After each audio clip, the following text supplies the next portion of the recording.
Hello everyone. Today we have three amazing speakers. We have Arif Rafhan for Malaysia now. We have Laka Umbi, a very interesting artist on audiovisual. And we have the doodle boy, Amir Sabri, who's amazing on his doodle work. So we're excited to learn more. I think Shinji is doing an amazing job over the last two podcasts. So we have two more pending. So this is the third session. So welcome all of you who are here. First of all, just to share a little bit, I think over the last couple of days, it's been super crazy for us. Basically, we're a bunch of postgraduate students from UKM, National University of Malaysia, and basically we're working on a charity project. So it's a fundraising project, and we have tied up with TAF, Tunku Aziza Fadli Foundation, which is our own Queen's Foundation. So the key goal over here is to raise funds for infertility. So as you know, if you're not familiar with TAF works on infertility. I know, it's a very strange topic, but nevertheless, there's a lot of issues regarding infertility. It's a very taboo topic, it's a very sensitive topic, and what else is the best way to actually connect to people through arts? So long story short, we gathered 12 different artists from 12 different genres. Some of them from Pentas, some of them are amazing on the real life and they are debuting their first NFTs, and some of them are returning back after a long break. So we have an amazing lineup. I believe that we'll actually drop those over pin days later when we talk about it. But anyways, before I hand over to Shinji, it's a very exciting moment. I'm not sure if you guys are aware, but uh, interestingly, we've been featured in almost all the newspapers, um, TVs, and also mainstream media. So I think one of our key objectives, besides raising funds for infertility, is to actually advocate people on NFTs. And I think, after that, we have seen a huge influx of people reaching out to us and asking, hey, what is NFT and how can we be part of it? How can we collect? How can we contribute? And, it's been really, really exciting over here. So we are glad that we can play a small part to advocate on NFTs to help um, gather some spotlight for the project and as well as this cause for itself. Okay, so that's pretty much about what we're doing. But I think today's session is more focused on the artist itself. So I'll off to Shinji to share and take over the floor. Man, go ahead. Yeah, thank you so much, Raj. Yeah, it's not only about the artists tonight as well, it's also about you guys. Especially, we are going to definitely try to do our best to squeeze all the knowledge out from the artists so that they can give us some relevant advice based on their personal experiences and how did they get to where they are right now. Because I guess the most important thing of this podcast is to provide value back to the community as well. We might have a few collectors coming up later. I've invited them. Cody, JC, or Bad Apple, we might have them coming in a bit later. And also Roach Punk or Cheeky Punk, they are more over to the marketing side. We will talk to them a bit later in this session. Yeah, but we will pass the session over to Arif. Arif, please take some time to introduce yourself and what you're currently doing. Okay, hi, hello everyone. My name is Arif Rafhan. I'm a visual artist, and NFT is one of my uh, big involvement in my daily routine nowadays lah. It has been my one of the big part of my uh, work right now. Apart from doing comics and illustrations and whatnot, and I joined NFT in August, and I joined Pentas I think nearly Merdeka times lah. And then from then on, yeah lah, I've been active until now. And what can I say? My style is usually Malaysian. As I described to Raj for this event, and basically all my art involves constructing, reconstructing, and using Malaysian elements to represent us all lah. Thanks. Thanks, Arif. Yeah, Jihan, please introduce yourself and what you're currently doing to the public. This NFT thing, you are doing it completely full time right now. Prior to this, what did you do? Yeah, before this, I'm a full-time musician. Since COVID, there's no more performances, so I'm able to fully focus on drawing and illustrating lah. Ah, that's very interesting. And the music in your artwork is your band previously, or is it someone else? It's a collaboration. Most of my audio-visual works are a collaboration between me and my husband. So for audio-visual NFTs, I will do the illustration and my husband will do the animation and music.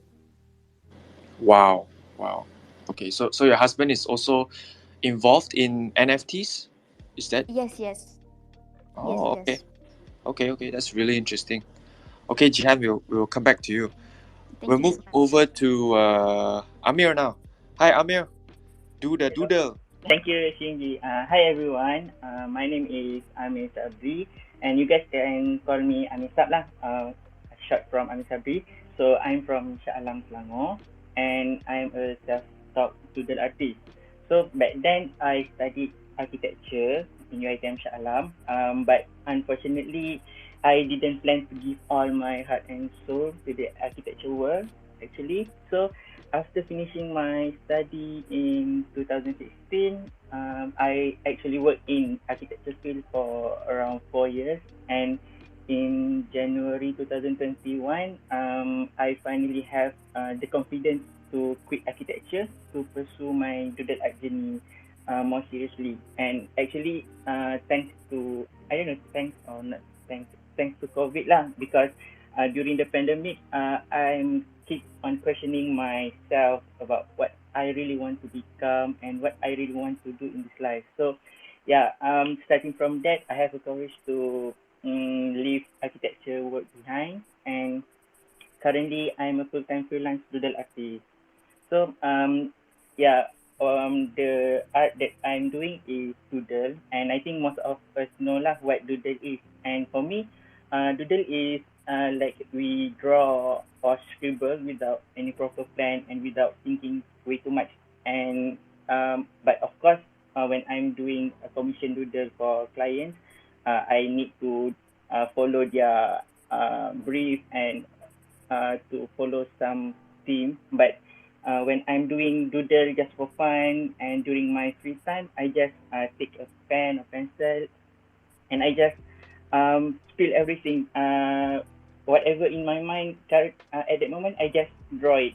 I just transfer it on the paper. So because I treat doodle as my therapy and as one of my ways to escape from reality. So because it made me feel free and it made me feel calm because I think nobody is going to judge me when I'm in my doodle work. So I guess that's all from me for my quick introduction. Thank you. Yeah, very interesting, Amir, because you mentioned that you actually left architecture to pursue yourself as a full-time doodle artist. So let's talk a bit more about that. Why did you decide to leave architecture? Because I'm sure right now in the audience there are a few people who are either architects or are studying architecture. I heard they literally don't sleep at all. Okay. That's one of the reason lah. But actually, back then after SPM, I wanted to take like graphic design, but my parents didn't allow me to do that. So the only art field that they allow me to take is architecture. But don't get me wrong, I actually didn't regret taking architecture because architecture really taught me very good skills actually, soft skills. So I never regret taking architecture, but giving all my heart and soul and time to architecture in the future, I think I don't want to do that lah. And yeah, because from after SPM, like I said, I really want to take more like fine art or graphic design, but yeah, I didn't have a chance to do that, so I just developed that part of myself, that part in me by myself lah. And because I found the word doodle during my architecture study back then. So it's like when I first study and observe what doodle is all about, what doodle art is all about, and how people are doing, people doing doodle. It's like this is what I want. I really want actually. So I think that's all. I see. So basically, it's just a matter of what you really want, lah. And to be fair Yeah. to say, architecture was a bit, I would say, not what you really want. A And bit rigid. It's still an art, and I still love architecture in my own way lah. Not like staying up late at night, like going to do AutoCAD something like that. So I don't want to do that lah. okay, oh, okay. That takes a lot of courage to do what you like, and also move away from such a, I would say, pristine or high looking very job or something like that. We tend to misunderstand a lot of stuff about this, especially our parents. Yeah. They like to force us to do stuff we most likely don't like to do. So yeah, that's very interesting. Mm-hmm. Thank you so much, Amir. You're welcome. Yeah, the topics for tonight is kind of interesting, guys, because I'm gonna ask each of the artists like basically how they got here or where they are today. So basically, the first question is each of these artists are successful at their own respective areas. In this case, Arif, you are very successful when it comes to the fine arts part and also the layering. I don't know how you do that. You draw an artwork, then after that, it gets more and more detailed. Inside the art has more art itself. So how did you get to where you are today? And is there, a very simple advice you would give to people who are just starting out? Arif? Basically, first of all, I share the same passion as Amir. I like to doodle myself, and that has been a big part of me starting out doing this full time about 7 years ago. I'm also actually not professionally trained, or I don't have a formal education in art. I was a computer science graduate back in 2000. And I did programming, all those stuff last time. And I was involved in an IT industry for 12 years after that. And 7 years ago, I quit my company. I released all my shares and I started doing art full time. And starting out that time was not easy, as you would imagine. But I did my study. I see how the comics and illustration industry at that time, and I positioned myself to a very niche market, which is a adult comic, grown up market, and the corporates and whatnot. So, and again, I treat my profession as a business entity. So I have several income channels and whatnot, and doing that in terms of the art itself is about storytelling. So the best way for me at the time to sending a message through arts was starting out as doodles. And instead of, like Ami also explained in our last session, the Zoom meeting, where doodle is originally is drawing something that doesn't have to be any meaning, and we just continue doodling, and it becomes more complicated, bigger, and it becomes like a journey of sorts in terms of our own storytelling. And that's how I incorporate that approach in my work. But so let's say if I do a corporate work in terms of doodling, instead of doing a full-fledged doodle on the wall or on their events banner and whatnot, I construct the doodle to form another subject, which, as you can see in my artwork, sometimes a face of a person or a symbol or sort that consists of these elements that we want to tell to the viewers. So that's how I approach my art in such a way lah. And of course, it doesn't have to be the same style over and over again. Sometimes I try to make it into a variety ways of doing visuals, but keeping the same doodle spirit in that art. So it's not really about layering or whatnot, but it just sometimes it works, sometimes it doesn't. But you know, after 7 years of doing it, you kind of get the how to dance with that thing, and it kind of happened naturally in the end. So yeah, that's how I my approach on most of my arts, especially on NFT. Yeah, Raj. Yep. Just out of curiosity, right, Arif? Yeah. Strong towards your point, because you know when we were looking for doodle, right? Our perception of doodle was just generally, you know, freehand doodling, and then you come up. But then when I spoke to you previously, and also I'm hearing today, right? You also mentioned the basis is all about doodle. So can we say, like, you know, doodle can go beyond into details as what as I see as you pin on the tweet, right, onto the faces images. Are those also considered doodles as well?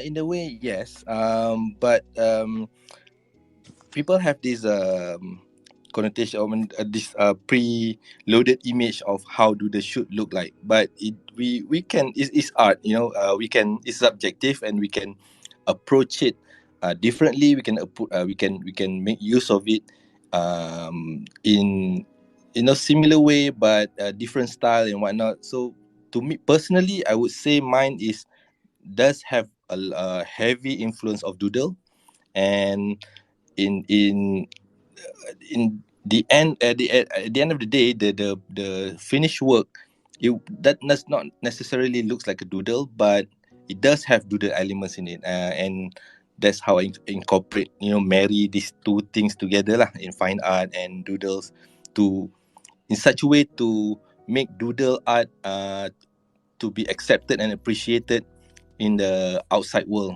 instead of just you know, the classic definition of doodle itself. You know, we bring it up, we bring it upgrade it into a more Next classic level. way lah. Next level. Yeah. That's definitely some I would say next level doodling right there lah, if I were to say. Yeah. But do you know, Shinji, that Arif also, if correct me if I'm wrong, Arif, but you've also, for some reason, I don't know how, but you have brought up illustrations for magazine from US, right, on pyramid.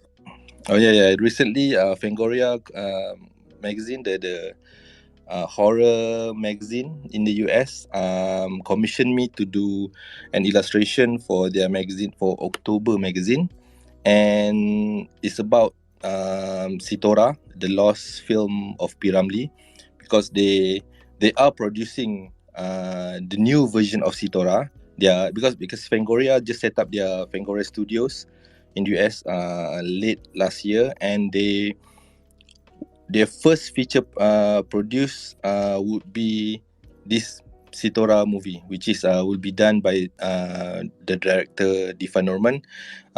He's a Malaysian living in the US, and he's going to be back here to do the groundwork and to start off, to kick off the project. And I was fortunate to be involved in the magazine as well as the movie, but I cannot say much about that project yet. But I'm going to be involved in that lah, basically. That's all I can say about the project. Awesome. Nice. Wish you the best. Off to you, Shinji. Thank you. All the best, Arif. Yeah, thanks, Shinji. Jihan is back. So hi, Jihan. Yeah, our Sorry. question was like that I asked the previous two artists is that each of you are quite successful in your own respective areas or professions. In this case, Jihan, you're quite, I would say, successful in NFTs. You've minted in multiple platforms, Ikeneng, Pentas, and all those other platforms. How did you get to where you are today? You know, try to provide it in a perspective that is more, I would say, general, so that people can be like, oh, there is a direction for me to work towards, you know? I think, as for me, I'm really just a small artist, but I minted on several platforms, and how I mint my works is it's actually based on what kind of work that I like. So as for me, there's several platforms that I have tried, but I am mainly on Tezos blockchain. Since there's multiple, there's object, Rarible, Versum, and Hiketnang. What I like about that is because there's different platforms, I am able to curate the artworks that I mint. It's almost like a different collections, but instead of different collections in one platform, I use multiple platforms but same blockchain. And I like playing around with. I guess it's different styles to me, but I guess maybe if you look at it, it's almost the same, similar style. But to me, they're kind of different. So that's how I choose the works that I mint, and how I got here. It's basically just being active on Twitter. If you started jumping into this NFT scene, I guess the most important thing is being active on social media, because people wanted to see engagement. And even for this Twitter profile, I actually started this account because I started minting. So I wanted to separate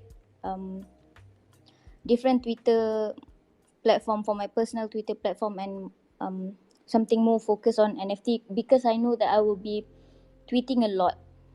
And the thing is, if you're not very active, it's easy to lose engagement. So it doesn't matter if you have a huge following or if you just started.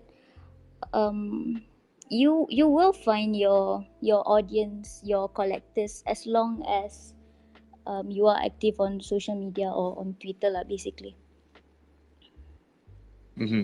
Okay. Basically, just be consistent with your postings and also update people with whatever you're working on, so on and so forth lah. Yep. Yeah. Okay. Your artwork is also known to be very surreal and a bit towards the darker side. Can you explain the idea or origin of this? Because I see that there's it's not to say that there's no bright colors, but the colors are more centered towards the darker side of things. So can you talk a bit about that? The reason why my works have very minimal colors is because I'm not very good with mixing colors.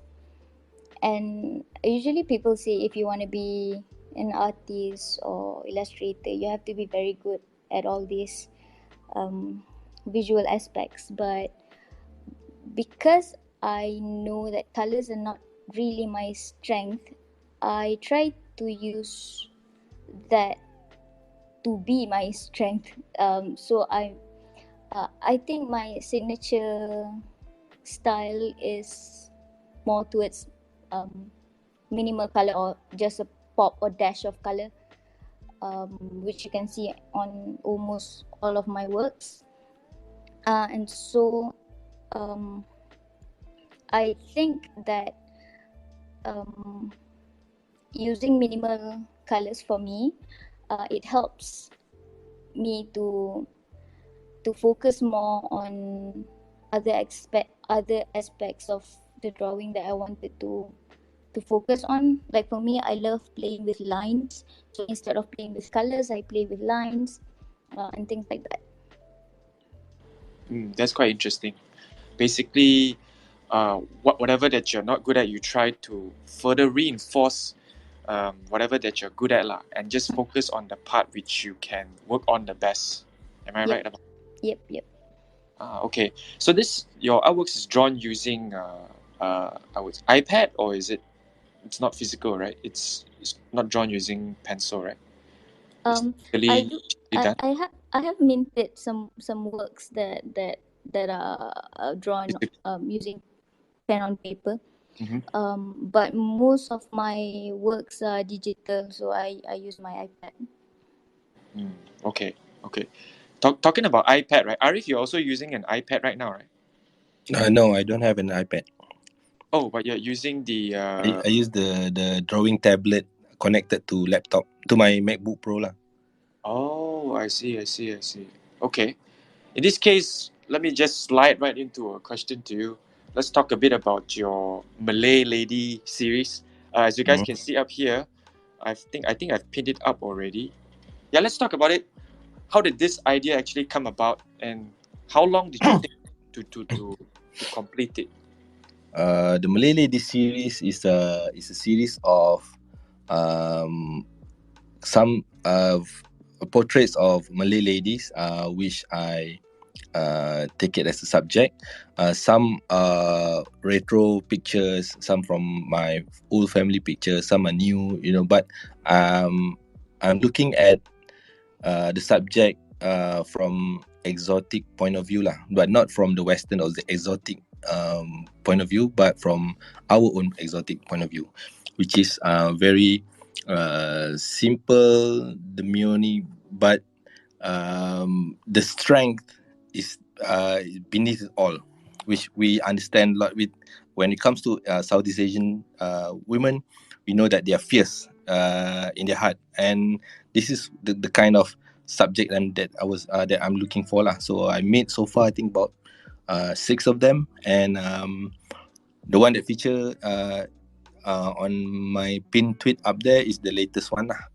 And basically it's about it can be looked both ways, which is constructing and deconstructing, which is how we construct a subject using flowery petals and leaves, nature lah, basically, to build up a portrait of a Malay lady. So it can be constructing a portrait, or the face, the portrait is fading away. As you can take it both ways, as how you see our society, our history, and how do we look at it at, are we empowering our women, or the power to the Malay ladies are fading away, are we taking it away from them? You can look at it both ways. So it's up to the viewer how they're interpreting the artwork itself.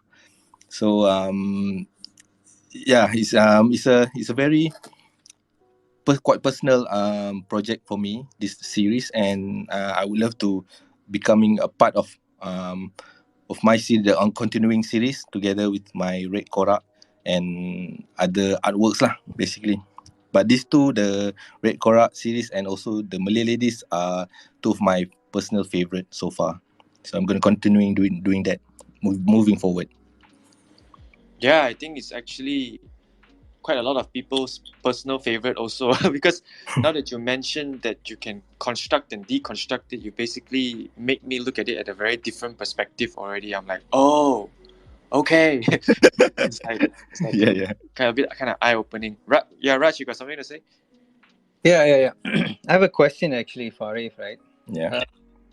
Actually, Shinji, when I approached to him, right, asking about his genre, he mentioned something very interesting, right, which is Malaysian.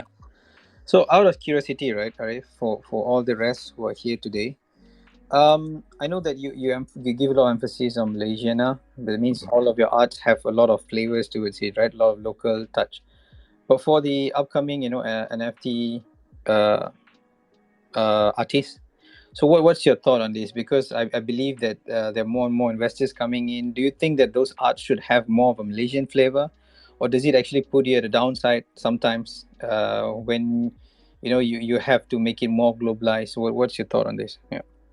I cannot say for other artists, but for me myself, I've worked with international clients before, and sometimes I even last 2 years I've worked with Mexican American producers in animation industries in LA, but he's moved right from Mexico City before that, and when he commissioned me to do some artwork for his concept art, even though it's fully Mexican type of art, beyond after I studied the concept and whatnot, I still instill Malaysiana elements inside that artwork to incorporate, because the similarities are vast between our local traditional artwork and theirs.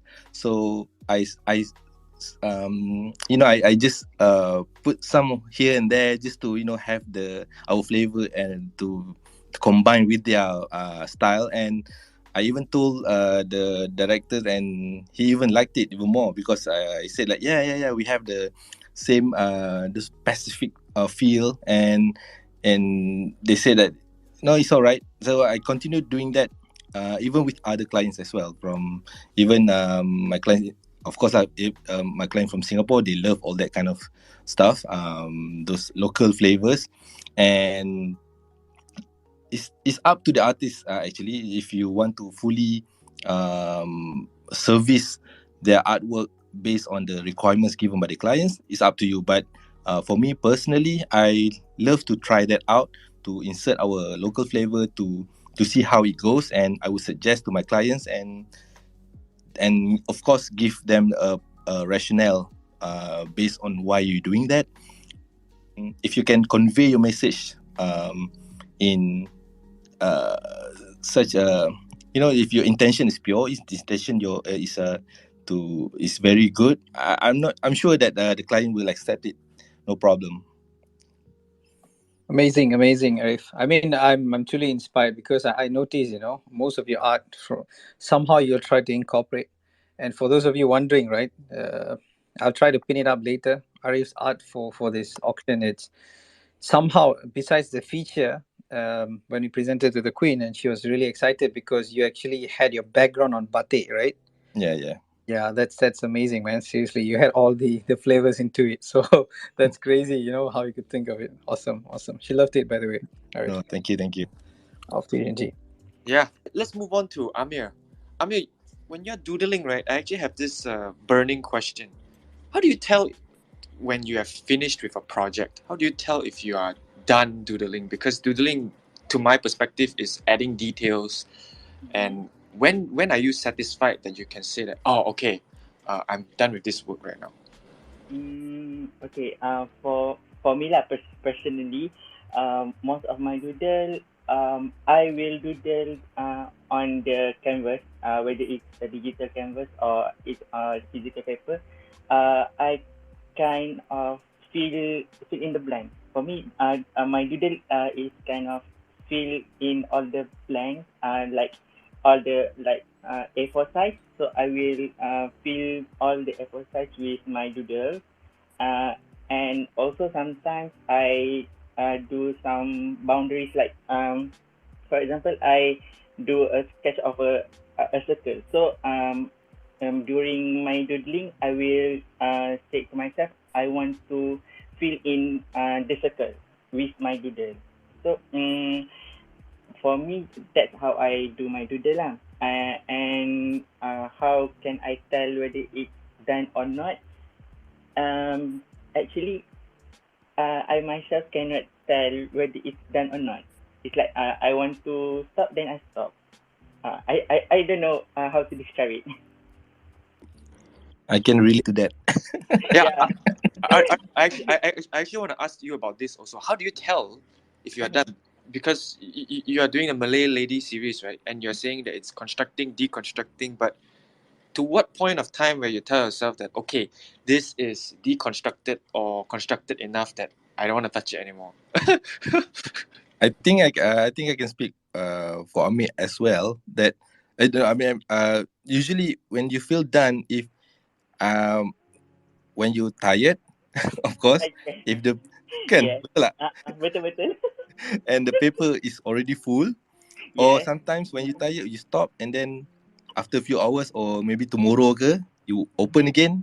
If you see it's nice, then you won't touch it. If Yes. you feel like not complete yet, tambah. So you will Betul add betul. more. Wait. So is forgive me, forgive my word. It's just agak-agak, is it? Yeah, something like agak-agak like Yeah. Really? you feel tired and you feel that on that day you feel that like it's already done, but the next day when you open it back and then you feel like there's something wrong, there's something missing. Yeah. Yeah, kan? Exactly. So it's like I want to add some more, like something like that lah. Wow. Okay. Because, some people like saying, okay, art is like music, but the different thing about music is that music, you will finish that piece. Then after that, you know that you're done. You get the satisfaction that you're done. But in artwork, I was very curious about this. So, you guys actually made me even more confused about it.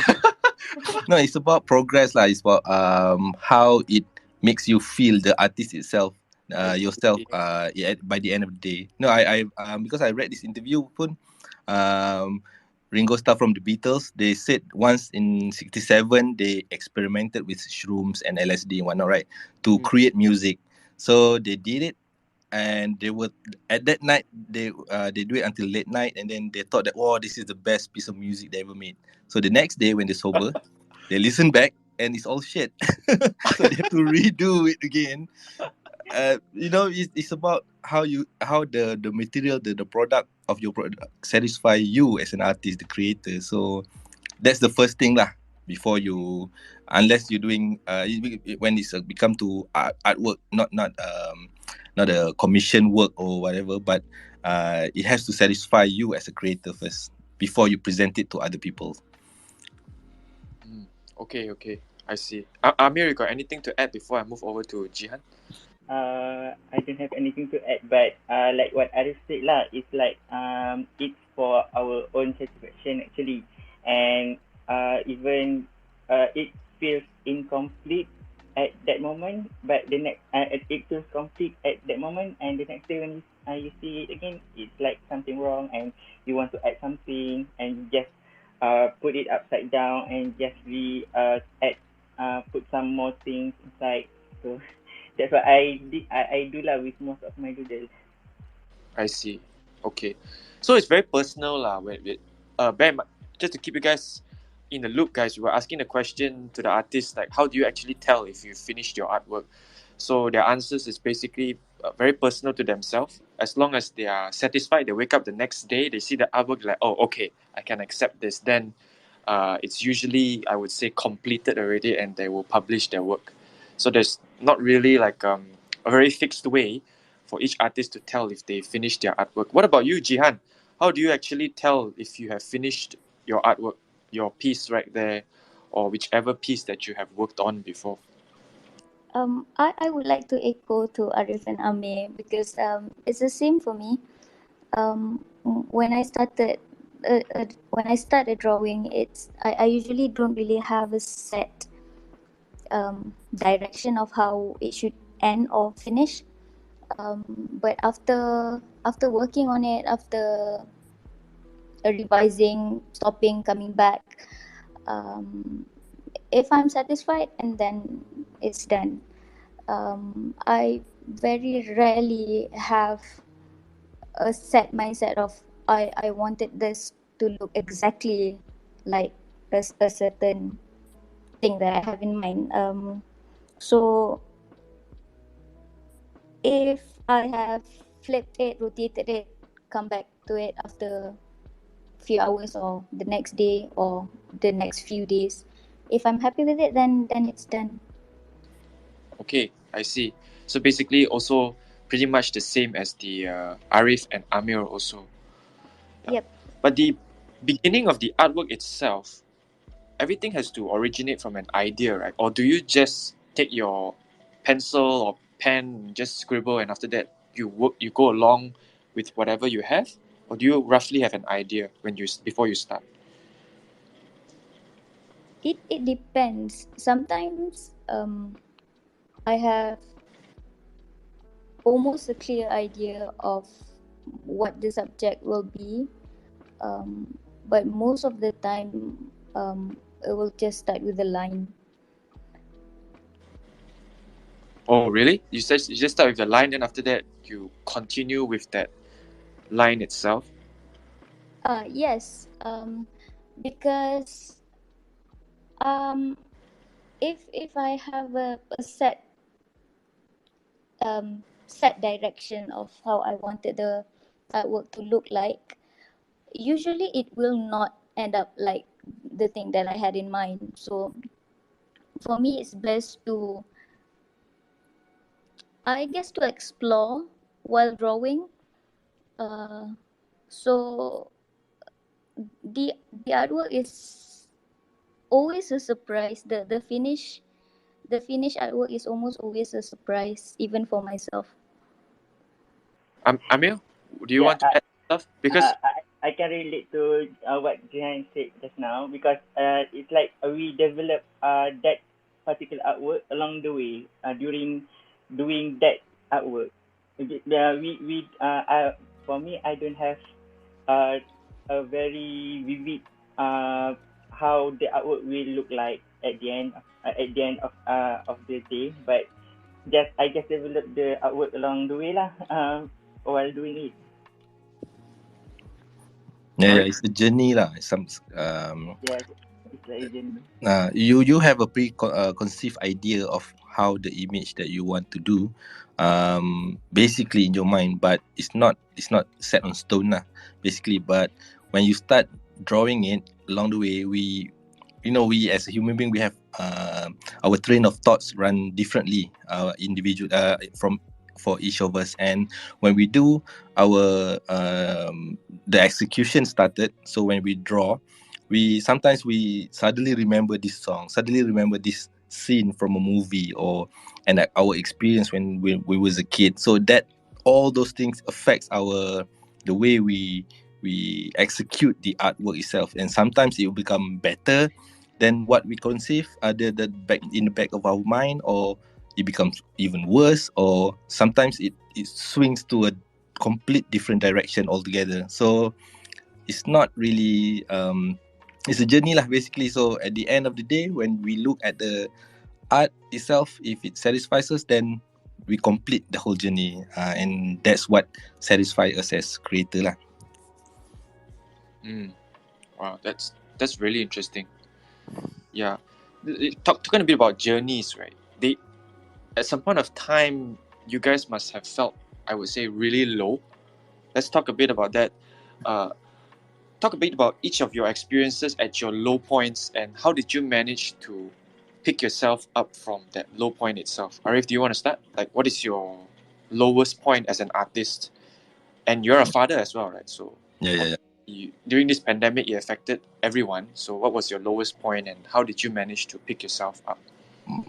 My lowest point in my career as a visual artist is actually when I first started, because I can say that I started jumping into the industry 7 years ago, specifically in the comic industry, comic illustration, and I can say that I started quite late, based on my age, my late 30s, where at that time, all the cartoonists, the comic artists, illustrators, the one that they called Sifu and Otai, the Otai lah, they call it, right?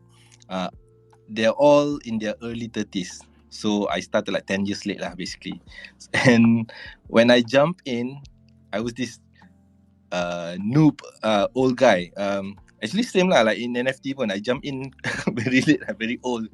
So I'm a noob, and I'm this old geezers who don't know how to tweet, don't know how to social with these early 30s people. So I try to blend in, but it takes quite an effort for the Gen X like me lah. So basically, when I jumped into the comic industry, it was quite hard because of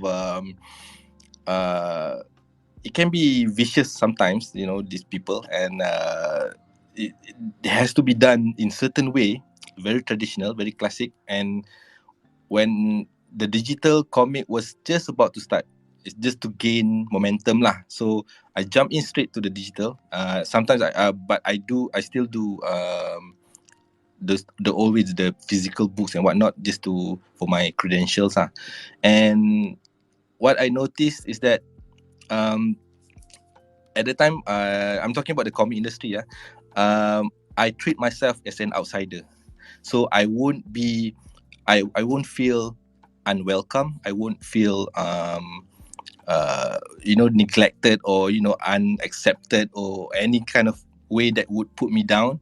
I will treat myself as an outsider who present my art, so let the art speaks for itself, and keep producing art. Because I remember that I always hold this Andy Warhol, an artist in New York, and he always said that when you produce an art, people start talking about it, people start to criticizing it, but uh, keep on doing art. When you keep on producing art, don't stop and don't cling on your old art, and be down of what people would say. People will still talk about your art, but you move on already. You make a new one. So it doesn't matter what people say. You keep on producing. You keep on churning art. So people will talk about it, but it's old news lah. So they talk about this old work that you did 2 years ago, which you already come up with a new artwork that you're proud of, and it's improving. Of course, you're improving lah because you keep on churning it, right?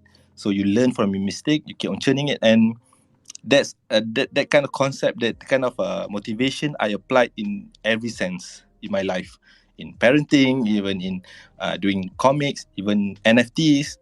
I applied in so many ways that it so that's why you see I keep on coming up with lots of new art because of that mantra that I hold until nowadays. Basically, just it's okay to make mistakes. Just get back up, and then after that, keep pushing forward, and don't give a shit about what people are saying. Give shit lah. just improve yourself, and people will notice. Because even like in NFT or in real life, in comic world, when I come up with new work, people talk shit about my old work, right? My early comics, but I don't care. I just come up with new works, and without knowing, suddenly Jaafar type called me up, and then he asked me to contribute in Gila-Gila, and then suddenly Dato Lat met me and asked me to meet him and asked me to help him in his project and whatnot. So all of this, you have to be persistent lah. You what do you call it? You never stop. So good things will come eventually. So you have to persistent about it and persevere lah with your work. It will be hard at first, but you get the reward eventually. Don't worry about it. Rezeki always there. Okay. Yeah, I do want to actually hold you a bit on that part. What if that there's this artist not even confident on their own artworks? Then how would you actually advise him or her? Like I said lah, it's you just when you try. I mean, when you come up with artworks non-stop, you will improve. You will because even like a month old artwork, if you look back, sometimes you will cringe to your artwork. Not even like 7 years of my last 7 years of artwork. When I look back, I can still feel cringe about it. Like when you look at it, like, why do I draw the legs so long? And all this criticism comes to mind, but it doesn't matter because you improve a lot, and because you improve a lot because you keep on doing it. That's how you get better in art, in life lah, basically. And yeah, you just keep on doing it lah. Just don't stop. Yeah, so there is a lot of practice right there. Practice and also perseverance. Yeah. Perseverance. That's the key. Yeah. Amir, do you want to talk a bit about this topic? What was your lowest point in your life most recently, and how did you manage to pick yourself up? Okay. In my doodle art journey, I think my lowest point is when my friends and family didn't support my decision wholeheartedly lah at first, but now they do support my decision. Back then when I started this doodle art journey, they I know they are very they are very concerned about me and my my future, because they don't think that this kind of thing have a future actually. So even until today actually, sometimes I have my I'm at my lowest point, because like my friends and family are doing well in their life, like they have a stable income, already have family. So these things somehow make me want to give up in this journey. But actually, how I pick up myself when when I'm feeling like that is like, I just try to embrace myself, and I just can I stop? Uh, I just do whatever I want, and I just look back, and I realize actually how far I've already go in this journey. Like before I started this journey like 10 years ago. Before during that time I have nothing. It's literally nobody know about me and my doodle. And now actually I do in social media I use the name Duda Doodle, and I can say that um,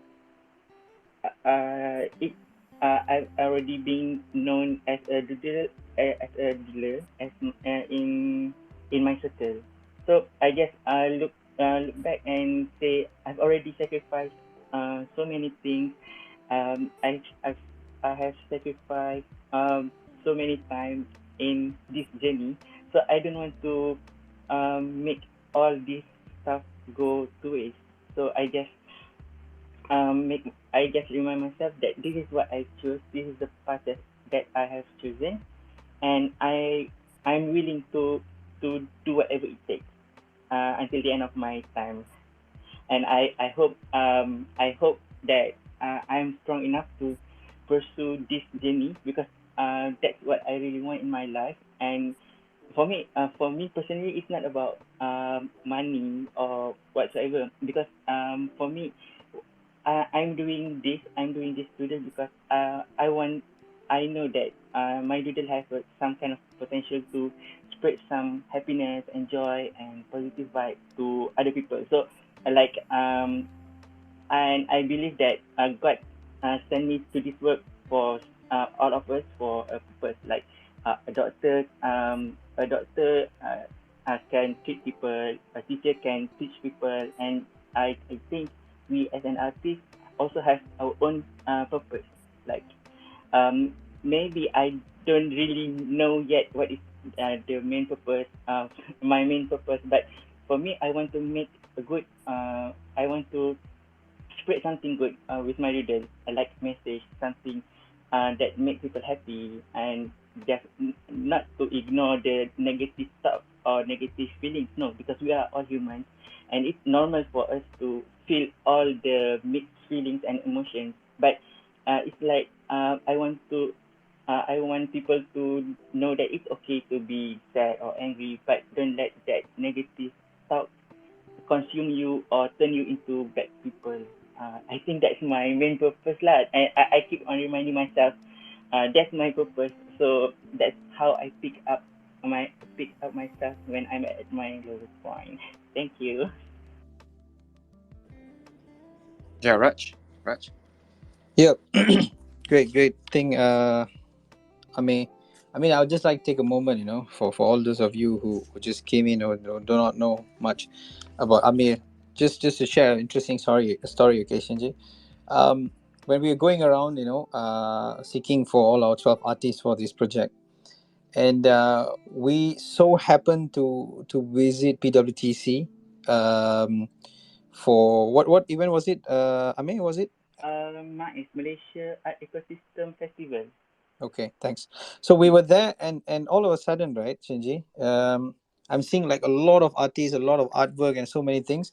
But the first thing I came into, and I came across, and I saw, hey, this doodle, and I saw this guy sitting with kids and teaching them to draw. And for some reason, we were drawn to his work, and we were just staring at him, for literally for so long. And he did not bother what was happening around him or selling his art or promoting, but he was just there sitting on the floor with the kids and guiding them how to doodle, draw there on the spot. And they were drawing almost so long, almost 15, 20, 30 minutes. We were just standing and staring at him. And then, at that point, we felt like, hey, there's something with this guy. And we started looking around, and we were surprised that he was also doing works for Shell, for, if I'm not mistaken, Aeon, for other different buildings on doodle and stuff. And his work was very, very special. And we approached him, and I think very similarities I see between Arif and also Amir is when we spoke to them, right? They just told us, hey, money is not everything. That's not the purpose we are here. We're pretty much glad, to do something and be part of this mission. So this is something that I think I should share, and it's amazing. So yeah, please check out these guys. Okay, go off, Shinji. Yeah, Thank you, guys. that's amazing addition from you, Raj, and would definitely recommend everybody to check out Amir's art lah, and also be part of the auction because the auction is, if I'm not mistaken, soon on the 29th, right? 29, yes. Maybe I'll just add on. It's available from this Sunday onwards. I've actually pinned the 3 arts teaser.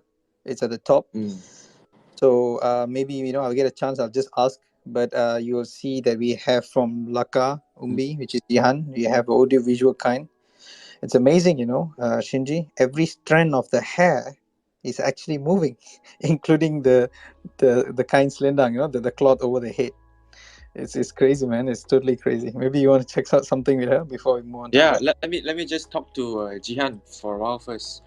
Jihan, the question that I asked the speakers just now was, how did you manage to pick yourself up at your lowest point? What is your lowest point actually? And after that, how did you pick yourself back up to continue doing what you are doing?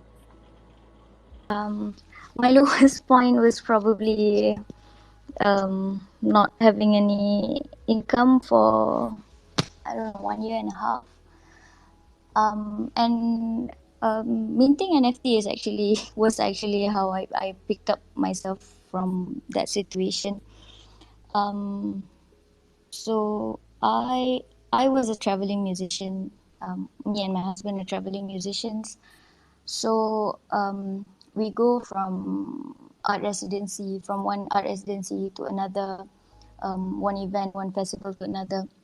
And then when COVID hits, it's basically nothing. And then we spoke to one of our friend, Mulo. He started telling us about this NFT and minting and blockchain. And I'm not very tech savvy, so all this blockchain thing is very, very new to me. I have no idea what it is. But we decided to give it a shot, because what's there to lose? I think I thought to myself, there's nothing to lose. I can just try. And apart from having, at least now I have some savings because of NFT. But apart from that, it's basically just giving me something to do, something to focus on. So when my mind and when my mind is occupied, I'm drawing, I'm expressing. I don't think too much about other problems, instability, family problems, and things like that.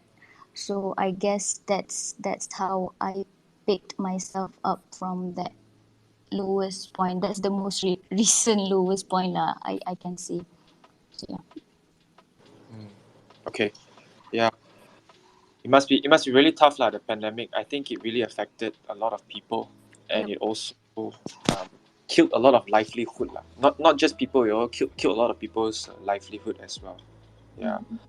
Okay, Raj, you want to take over the session for a while and also just talk about a bit about what to look forward to and also stuff like that? Yeah, sure. But before that, I have actually one question for Jihan actually. Yes, yeah. Actually, Jihan, I think you were the last artist that we had on board, right? Yep. And interesting, when we talk in our team, we wanted someone with an audio visual skill set, and somehow, we managed to reach out to you. But I'm very curious. So when you got the theme love, but as you know, what we were thinking about, Shinji, myself, I mean, we had the same feel, right? When we look at your artwork, it's a very different feel. It feels a bit dark. It feels very, very deep kind of thing. But was it a difficult challenge for you, on how you could relate it to love? Was it, or could you share that experience? I'm just very curious. And before that, one more thing I have to tell you, I fell in love with your narration. It's very nice Oh, thank you. because you dedicated it for your mom, right? So that's awesome. Yeah, go ahead. Go ahead. So this paint art, which I captioned femme fatale. This is actually the artwork that I drew for for this collaboration event. And the one that I sent to Legends is an audiovisual piece, which includes an original audio track by my partner. When I went to the meeting, I was given a theme which was loving. It's not really a difficult theme for me because I think everyone can relate to loving, but to incorporate that to my drawing was quite a challenge. But the word love, I think I can dedicate to my mother, especially because this project revolves around infertility, and so I think the subject of motherhood is very, very close to home, lah. And so I use I use I use my mother as my inspiration, and the artwork that will be minted is titled Murni, which is pure, and also the name of my mother. So I think it's very fitting to be included in this subject, and I am very, very looking forward to see other artworks as well from all these amazing artists. Great, great. Thank you, yeah. Yeah, it's for us from a perspective. We were very curious, and when we got your art, it was something completely different, and it was really very nice. And as I said, you captured, even when Tuanku saw that, she was like, "Oh wow," So it was quite nice. Okay, so Thank you. before, yeah, sure, sure. And also, just to also share the second one, if you to look at the second pin, it's on Determine. That's done by Ame. Ame, as you know, is a doodle artist, and his work, just to say, because I didn't get a chance. Ame, when we look at doodle, I was expecting, black and white, and then you mentioned that you want to try something new, and I guess Ame worked on a GIF, so it's animated from plain white canvas to black and to colors, and if you can see the sneak peek there, it's very, very beautiful. It shows the determination. Maybe you want to say something about that, Ame? Was it difficult? What was the experience? How do you relate? Because you mentioned to us, right? You always do freehand doodling, but now you had a team. So how's the experience? Yeah. Okay. The word determine, actually, I didn't choose that word because that's the only word left for me, like what you said during our meeting. So for me personally, I like this word because it reminds me of something like not giving up, and it's about something like we try, and it's about spirit and decision to get what you really want in this life. So for me, I can relate that word to my own journey because what I really want is doodle, make a doodle for living, and just sacrifice my office job, quit architecture, because for me, when I realized that it's the sense of determination. There's a sense of determination there because I determined to get what kind of life that I really wanted. So although I'm not where I want to be, but I'm on my way, I guess. So personally, I based as you guys can see, the I posted that teaser. I'm using a maroon color to symbolize determined emotion. Um, it's to portray the spirit and bravery of a couple to get a child, and there's a as you can see, there's a man and woman that represent a couple, husband and wife, and in front of them is actually an orb containing an unborn baby. It's like I want to give a message of um, the orb is showing their future if they are determined enough to get to what they actually want. So if with the technology nowadays, it is possible. The thing that they actually feel like impossible for them to have a child, it's actually possible with the help of technology. So that's what I'm trying to portray in the artwork that I've made. And also like if you can see the I just to portray the emotion of determined using their eye socket. There's a turquoise, glowing turquoise, and their eyebrows. It's like if you watch an anime or a cartoon, when they are like they feel that like they are losing, and suddenly they have this kind of determination. They want to win. They don't want to die. Then suddenly their eyes are glowing, something like that. So I think I want to capture that moment. It's like, yeah, if you did have a strong determination to keep on moving, keep on living or whatever in your journey, you will eventually get to where you want to be. I think that's all for me. Thank Sure, you. sure. Thanks, Amir. So basically, before I sum up, so that's I think the beauty about having fine arts over here. And Arif is I don't need to say much. I think he's also one of the top three artists that we have in Pentas right now. Very humble and modest guy. So he works on Malaysiana, and as you can see, his work is on uncertainty and a lot of Malaysian context, fertility, and a lot of stuff. You want to add anything before I wrap it up?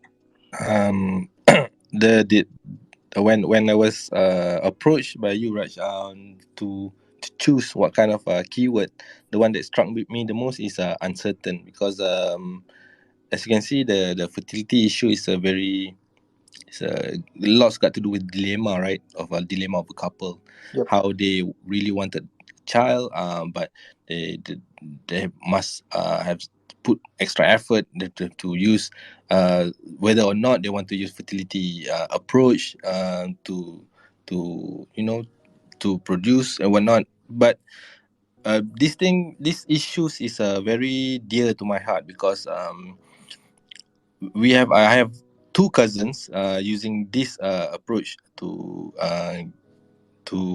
get pregnant lah. But through one through this initiative to Kwaziza, and another one from private. But these two couples, we really understand. My wife and I really understand how hard it is for them emotionally, not just physically, to go through this process. And uncertain is a big part of their emotional journey lah. So I picked this because it's very dear to my heart. And the image itself, I don't remember much the elements in it, but what I remember is when I pick that keywords, the one that comes into my mind is how the dilemma that I have. So I have to have two sides of the subject. So it's like even the colors are divided into two. Even the gestures are conflicting in such a way, because the body gestures is to represent uncertain, and then but at the same time it's there are sense of awkwardness in that body gestures to show conflicting emotion inside of her. And again, they are the constructing and deconstructing element, as I usually use in my artwork. And there are two orbital floral petals which also represent those two, and this subject is inside a bigger flower petal that both comforting her and also represent the meaning of life, the starting point of life, which is a blooming flower petal, which in a sense it shows it's about life. You are creating life, and how this emotional roller coaster really happen inside your heart and your brain at the moment. And it's not an easy journey. We really salute these people who took this journey in their effort of getting a child through this approach. And yeah, it's something commendable for me, who watching them in real life. They are how they determine they are, despite the uncertain in their heart, to get this done, and to because getting pregnant is you have to do with positive thinking. When you have good emotional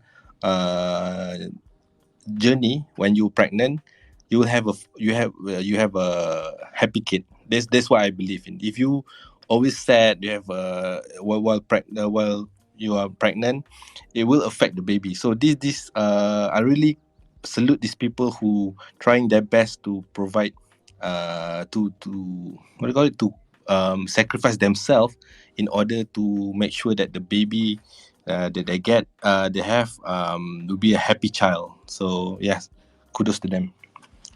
Great. Very, very well said, Arif. So Yeah. taking that to loop, maybe I'll just wrap it off before I pass to Shinji. So as you guys see, I think that's Arif is our first artist we actually approach, and I think relatable somewhere in our life, as he mentioned, we know someone or some person or around us, or even could be our family members, friends, siblings, could be anyone, that actually experience this of not having a child because of infertility issues. It's not an easy thing. So anyways, what we are doing is we have gathered 12, as you can see, I've pinned it. We have gathered 12 amazing artists. Some of them are really huge names in pentas and also in real life, and they are here together for just one cause. It's called Project Cryptonate. I guess all of this would be minted this Sunday, and you can start doing your pre-bidding. And by 29 would be the finale, which is the auction. So you could also be a pre-bidding, or you can join the auction officially, and you can get your hands on this exclusive art.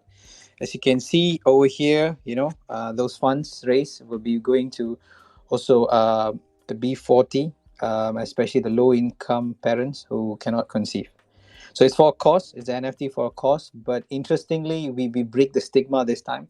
We have showed you, fine arts have a lot of depth, have a lot of amazing, cool artwork, and highly valuable because of the project's acceptance, I think, in Malaysia itself. So yeah, so if you're interested, you're a collector, or you're looking to collect on your first art, just take a look.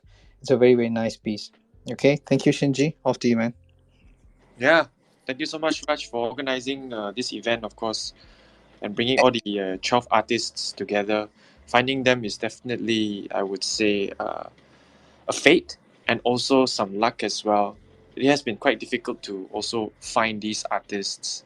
They are extremely talented, and we're looking forward for them to best of luck for their auction as well. Yeah. Exactly.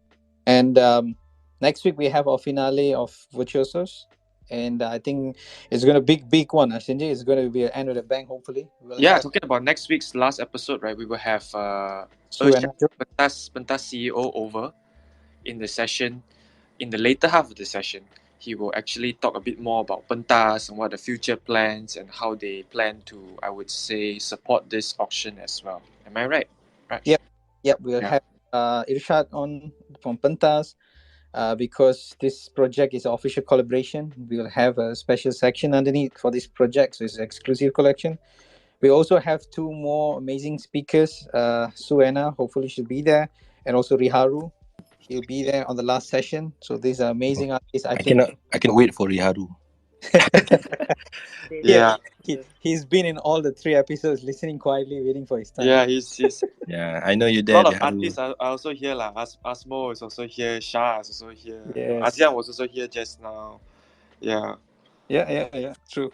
I think everyone is together for the cause. That's truly amazing, man. Yeah. Yeah. Hope to... I mean, to end off this session with a good note, I think for those artists who are listening right now who did not, I would say, get featured as one of the 12 artists, don't worry, okay? The time will definitely come. And like what Arif said, right? Just follow along with the process. Just be persistent.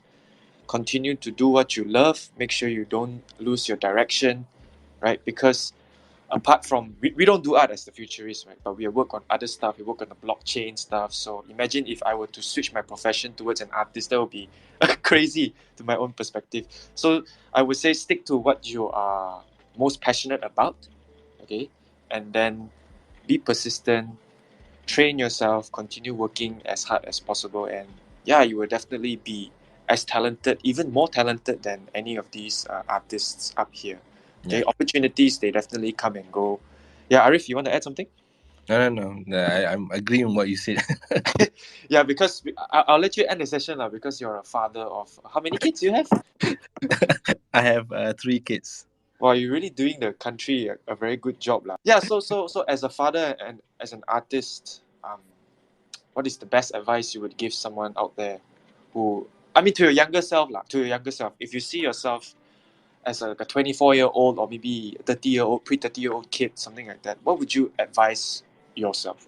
I would say do this sooner than what I did. What do you mean get 3 kids sooner than what No, you did? both.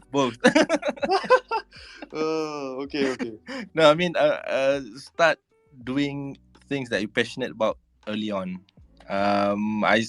It's not I'm saying that 12 years in IT is a waste. No, not at all. It builds me as an entrepreneur, and it makes me understand about tech more because I took computer science in the year of where the internet was born, and it was so exciting for me.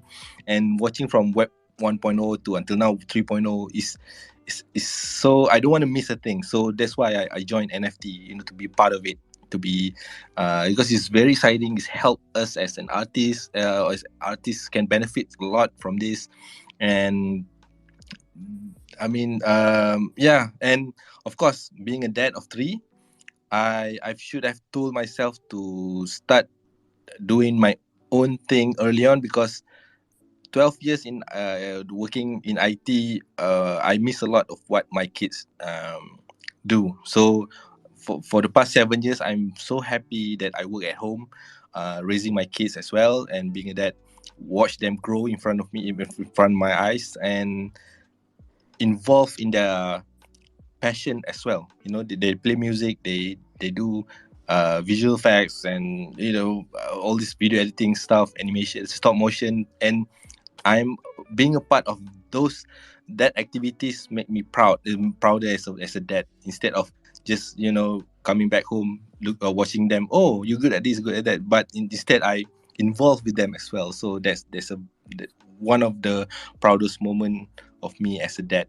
And I advise you to be involved with your future kids, if any, in their daily activities.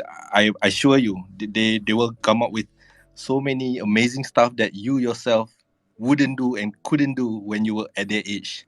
Trust me, these young kids, they're amazing, man. They are amazing. I mean, everybody just go and check out Arif's profile right now. Not because of the artist side. Okay, because of the artist side also. But check out his pinned tweet at his profile right now. You get to see some real magic happening right there. No, there was a MCO thing lah, because I pinned it because Zach King commented, Sofiang also commented. So it's like one of the proudest tweet my kids ever had, because their idols commenting that their videos, and I just pinned it there for them. His kid Shinji is more popular than him right now. Yeah, exactly. Yeah. That's why all my followers actually follow my kids, not me. Probably should create an account for your kids, like create magician plus musician band. True. Yeah. Thank you so much, artists. Thank you, Arif. Thank you, Jihan. Thank you for inviting us. Thank you, Amir. It was a very enjoyable session with you guys, and I wish you guys all the best for the auction. Yeah. Thank you. And for all the artists who are listening, whether you're an artist or not, it doesn't really matter. Just stay safe, stay healthy, spend more time with your family, and make sure they turn into magicians soon. Yeah, so that they can support me as well. Yeah. Okay. Thank you so much, guys. We'll see you Okay. guys next week Thank you, with Shinji. Raj. Yep. Thank you, Shinji, actually for hosting this, man. You're doing an amazing job. Yeah, no worries. It will be posted in our Spotify by next week. The second episode is coming out by tomorrow. We've just finished editing it, so if you missed the second episode, you'll be able to listen back to it. Okay, stay safe, everyone. All right, Goodbye. thank you. Good night. Bye. Okay, Bye bye. Bye.